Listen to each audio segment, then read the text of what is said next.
Hey, how's it going, everybody? In this episode, we are talking about distracted versus captive audiences.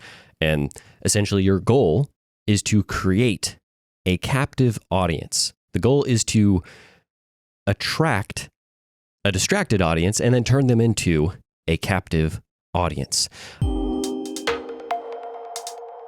Technically, that's obvious. People who don't know your brand, don't understand the value of what you provide, when they first interact with you, when they first come across your initial marketing, they are distracted because they're doing something else. Let's just say, for example, I'm driving down the road. I am a distracted audience because I'm driving down the road and your billboard pops up. The whole point of that billboard is to be an interruption along my drive. To itself is a distraction, right? So it's grabbing my attention. I'm coming up and I'm looking at that thing. And in that moment, I am a distracted audience. And the goal of the billboard is to provide an impression, a repeatable impression. If this is my regular drive, right? If I'm on this road multiple times, the point of that billboard is to provide an impression to a distracted person, so that way it will start to build that brand's presence inside of my internal experience, right? I'm experiencing them more and more and more. They basically have shown that just from a billboard, you need to see that billboard somewhere between 3 to 4 times for it to actually, like, that brand to start to lodge in your mind and start to change your behavior. Now, this might not be like significant behavior change, okay? It's probably just mild behavior change in the sense of you acknowledge the existence of the billboard and you recognize it, you regard it, and maybe you talk about it. Mark Spain. Mark Spain is a realtor who has billboards all over the place in Georgia and even going up into North Carolina, and maybe beyond, who knows. But he has this hilariously goofy billboard where it is just his face, as per usual with most real estate agents, but it's his face giving the goofiest smile, and it's awesome. Right?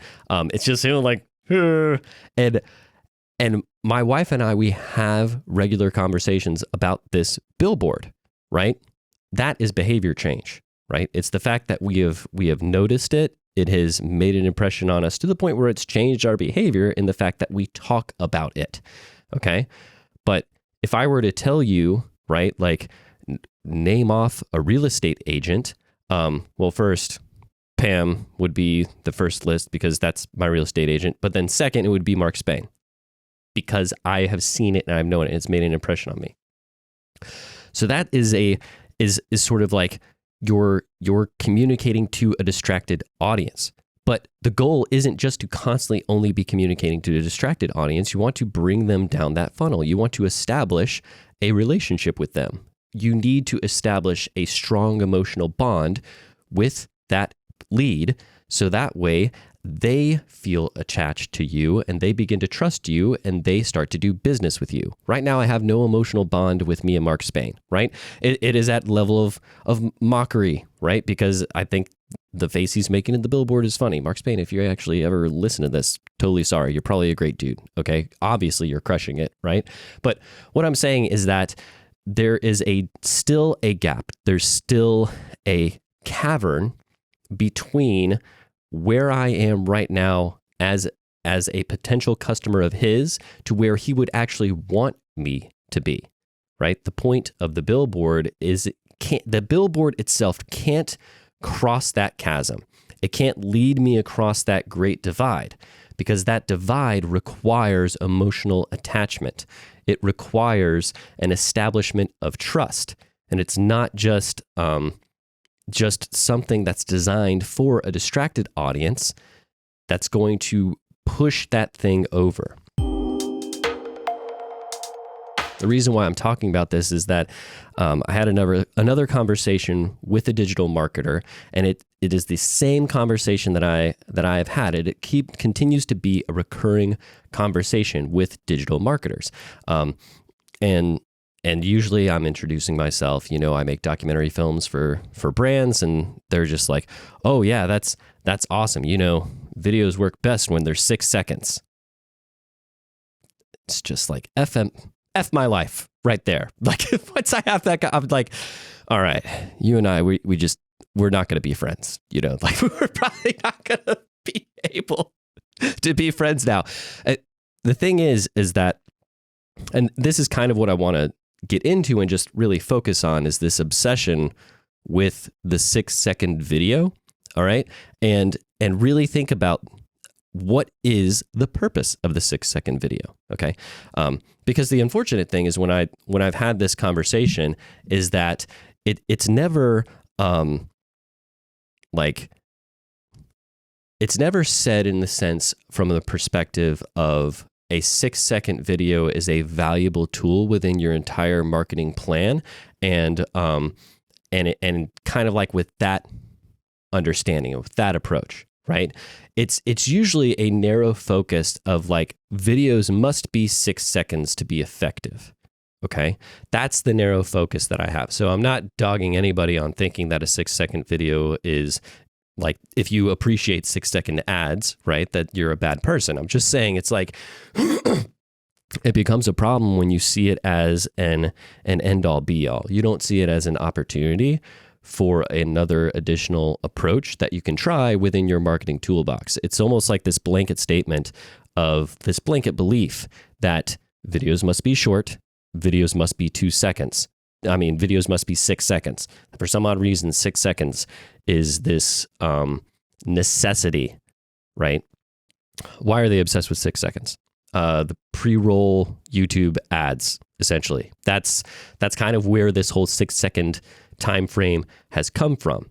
But in order to really like start to really, you first have to ask is 6 seconds effective, right? Like, is 6 seconds, is a 6-second ad effective? Because the irony of when I'm meeting these people is that it's usually inside of some sort of a networking event, right? And then these networking events, oftentimes they'll have specific, say if it's like, like a chamber of commerce or something, oftentimes they'll have like a specific meeting dedicated to people standing up and giving their elevator pitch. And they give everybody 30 seconds to give your elevator pitch. It's almost like a standard that an elevator pitch should be at a maximum about 30 seconds, right? That you should be able to explain what you do within 30 seconds to a minute. But usually it's about 30 seconds because that's the length of time that you're inside of an elevator. It's where the whole term comes from. It's never 6 seconds. It's 30 seconds because it's a known thing that it takes about that amount of time to explain who you are and what you do, okay? And even in a 30-second elevator pitch, people aren't just going to be like, oh my gosh, I got to buy from you. I gotta do business with this person, right? Like that is your pitch. And then beyond that pitch, you then have to have multiple other conversations. Specific sales cycles, especially within service-based industries, can be rather long, especially if you're doing something niche like I do, or say your product or service is a little bit more complicated, right? Like it takes a while. You might have an extended sales cycle. So it's like not every business is immediately understood, immediately recognizable. Not every service has their offer is that simple where 6 seconds is even enough time to explain what they actually do, let alone even create that emotional connection. The 6 second is designed for a distracted audience. So like I said, we got to go back to like, where the heck did 6 seconds come from? 6 seconds is the amount of time that YouTube gives you for non-skippable pre-roll video ads. Okay? So let's think about this in context. It is a non-skippable pre-roll video ad. What does that mean? That means it is a unwanted interruption that occurs to somebody who wants to watch a specific YouTube video. You have clicked a specific YouTube video because you want to watch it. And this video comes as an unwanted interruption, and it before you get to actually watch the video that you want to watch. already you're meeting this with resistance and anger. Unlike a billboard, where I do not get angry when I see billboards because it's not interrupting what I'm doing and it's not delaying what I'm doing, if that makes sense. It is interrupting what I'm doing, but it's not a delay. Like seeing a billboard does not delay me from getting to somewhere on time, unless I get like super distracted and have an accident because I'm looking at the billboard. Okay. But the video is a delay. It's an unwanted thing.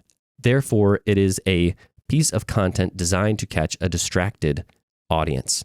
But it's also meeting that audience with already, they are not just distracted, but they're on guard.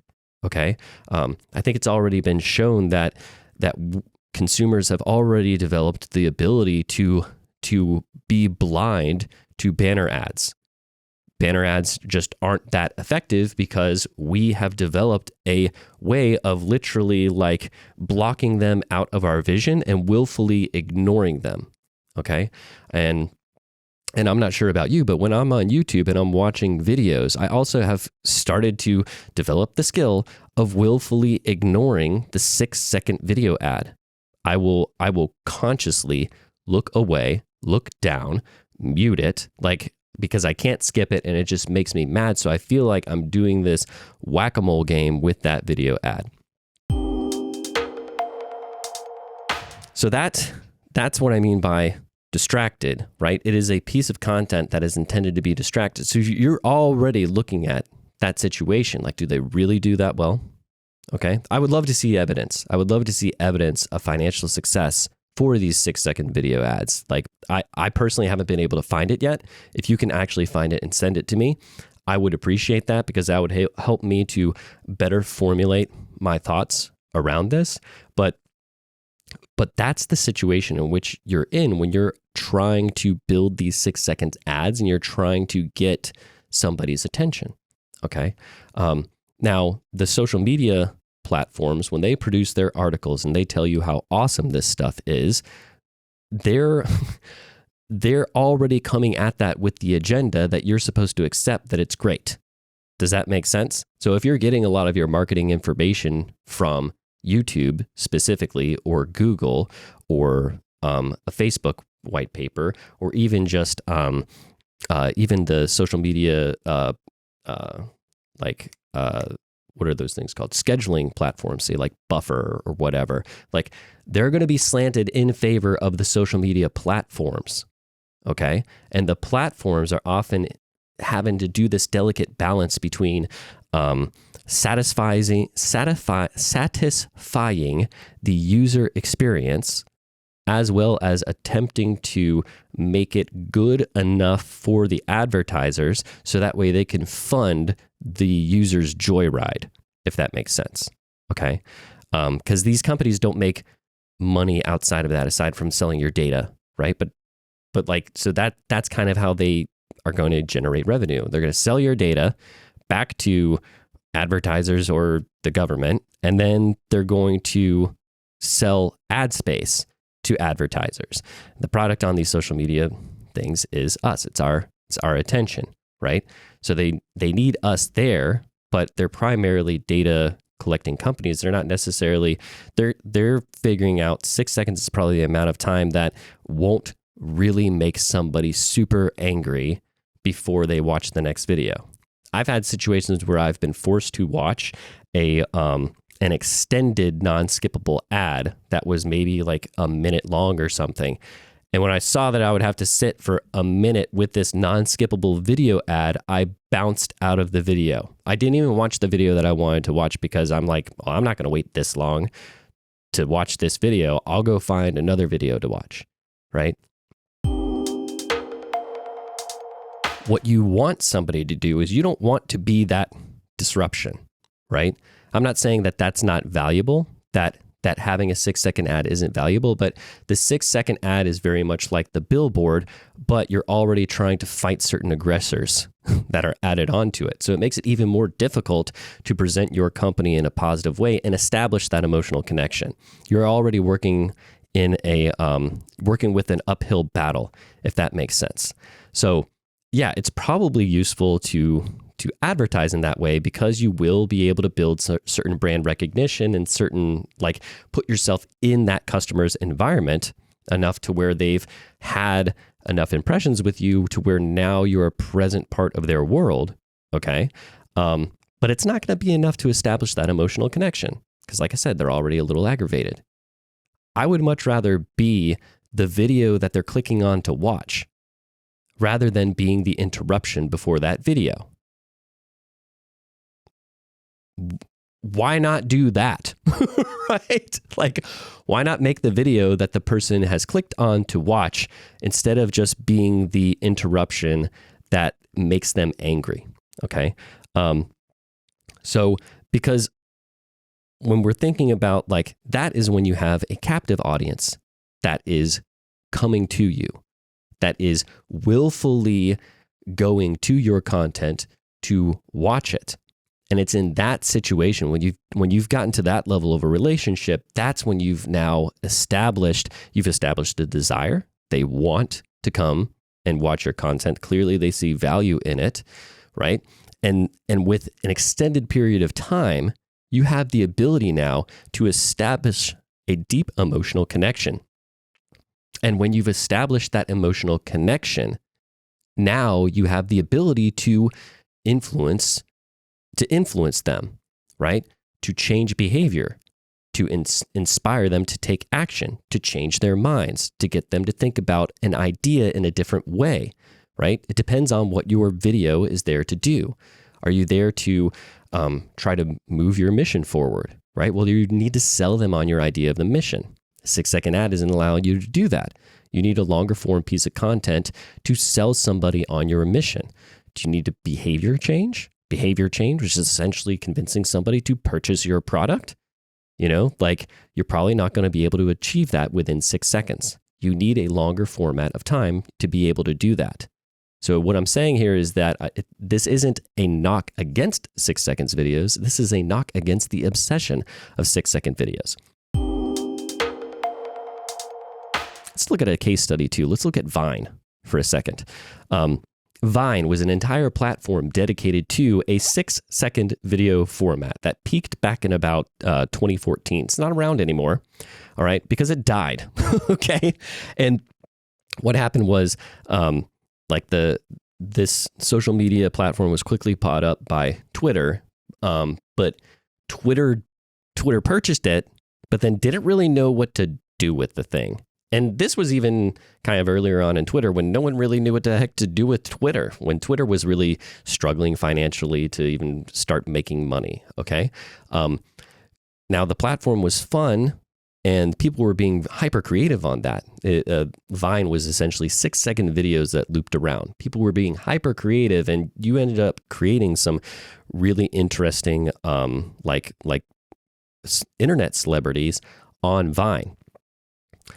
But Vine was doomed because it didn't adapt quickly enough. What happened was the bigger social media platforms, specifically Instagram, saw what Vine was doing, saw that, hey, people are like exploding on this. We've got to compete with Vine. So what did Instagram do? Well, Instagram created the ability, I'm not sure if this was when they started Shorts, but they created the ability to create videos, right? Or stories. Maybe this is when they did their story thing. But now you could do videos on Instagram, all right? And they let you do it up to 15 seconds. And the fact that they let you do it up to 15 seconds, people saw on that Vine platform more ability for creative opportunity, and they left. Vine also wasn't just a user thing. Vine also had a struggle to entice advertisers to come and spend their money on the platform. They were struggling to make money. Why? Maybe it's the fact that 6 seconds isn't a valuable enough amount of time for somebody to successfully sell something. Just a guess, okay? So if you have a choice, right? If you're trying to sell something, you've got a choice. Do I want 6 seconds to sell it, or do I want 15 seconds to sell it? Well, I'm probably going to choose the 15-second thing because I can tell more of a story. I can establish more of an emotional attachment. I have more time to explain my value. I have more time to communicate my message, right? And for a consumer, is there really a difference between 6 to 15 seconds, right? Like they probably want more time anyways, because it's probably harder for them to make sense of all these 6 seconds things. And so that's what happened. Vine died. Instagram went off and then quickly increased their video length from 15 seconds to 30 seconds to a minute. Now you've got TikTok, right? TikTok is almost like a Vine 2.0. But even TikTok, if you look at the stats of a TikTok video, I think the optimal length is somewhere around the 30-second mark, somewhere between about 20 seconds to 40 plus seconds or something. So it's on average, around 30 seconds is said to be the optimal length of a TikTok video. And even TikTok, they had extended their limit up to 3 minutes and even recently extended it up to 10 minutes. Okay? So even these platforms are like, well, heck, let's give people longer time to say stuff. Right? I have not heard of a single Vine or a single 6-second ad that has toppled governments, changed corporate policy, freed people from prison, overruled court decisions, right? Caused massive, life changes in individuals. Never heard of that before. Never. Like, if that exists, again, please send it my way. I would love to read it because I would want to form a more educated understanding about the effectiveness of a 6-second video, but I've never seen it because I don't think it exists because I think it's impossible. Okay? I don't think that 6 seconds is nearly enough time to create that amount of impact. If you want to create that amount of impact, it requires an engaged audience. It can't be done with a distracted audience. It requires an engaged audience. Okay? But you've got documentaries like Food Inc. My cousin is a vegan because he watched Food Inc. My friend doesn't eat sugar anymore because he saw a documentary. SeaWorld ended their Shamu program because of Blackfish, the documentary. All right? Like, there are so many examples of documentaries causing significant transformation in individuals' lives or in our entire culture and society. But a 6-second video just doesn't do that. And yet we're so obsessed with the effectiveness of 6-second videos and thinking they're an end-all be-all. You know what would be awesome? A 6-second video ad that promotes a longer form video for your company, right? Like, the goal isn't to feel like you're constantly battling a distracted audience. I think the perspective should be, how do we turn this distracted audience into an engaged audience?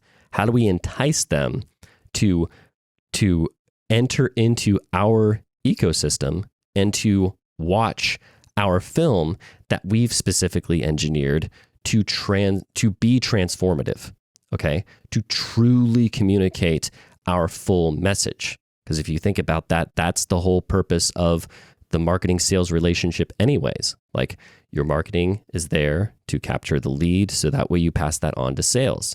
So if you think about it of like, well, how do we streamline this? How do we put this this sales marketing relationship at scale so that way when they come, they're super warm? Well, you market your own marketing materials, right? Run a campaign for your longer form videos that you actually want somebody to watch. Push them to watch that stuff. Get them to want to watch your longer form content, or get them to want to read your longer form content, right? Promote that because you know that that it requires an investment, right? Like, purchasing your product or service is an investment from the consumer. And therefore, building that relationship is also an investment of the consumer. So first they invest their attention, then they invest their emotion, then they invest their trust, their hopes, right? And then they invest their money.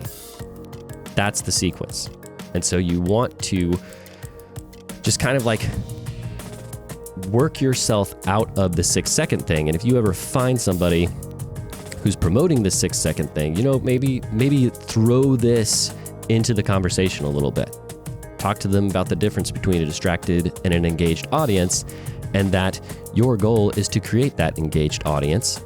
And you're going to create that by rewarding that audience with content that's worth their time and attention, by demonstrating to them that they are valuable to you, and by investing in longer content format pieces that will establish that relationship, earn their trust, and push them over the line so that way they will commit, that they will do business with you, that they will support your cause, that they will even change their mind or even change their behavior.